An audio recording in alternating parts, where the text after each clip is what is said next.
হরে কৃষ্ণ সুধী গৌর ভক্তবৃন্দ। তো আগামীকাল 5ই নভেম্বর 2025 বুধবার রাস পূর্ণিমা।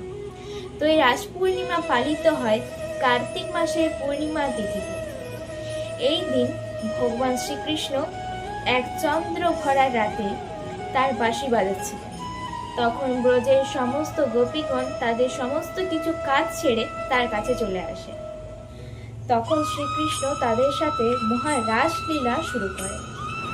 এমন এক ঐশ্বরিক নৃত্য যেখানে কৃষ্ণ প্রতিটি গোপীদের সঙ্গে পৃথক পৃথক রূপে অবস্থান করেন। তবে এই নৃত্য কোনো সাধারণ নৃত্য নয়, এই নৃত্য ছিল ভক্ত এবং ভগবানের মিলন, যেখানে ভক্ত নিজের অহংকার, সংসার এবং সমস্ত কিছু কামনা ত্যাগ করে কেবল ভগবানের প্রেমে আত্মসমর্পণ করে। তো এই হলো ভগবান শ্রীকৃষ্ণের সাথে গোপীদের মহারাস লীলার কাহিনী। হরে কৃষ্ণ।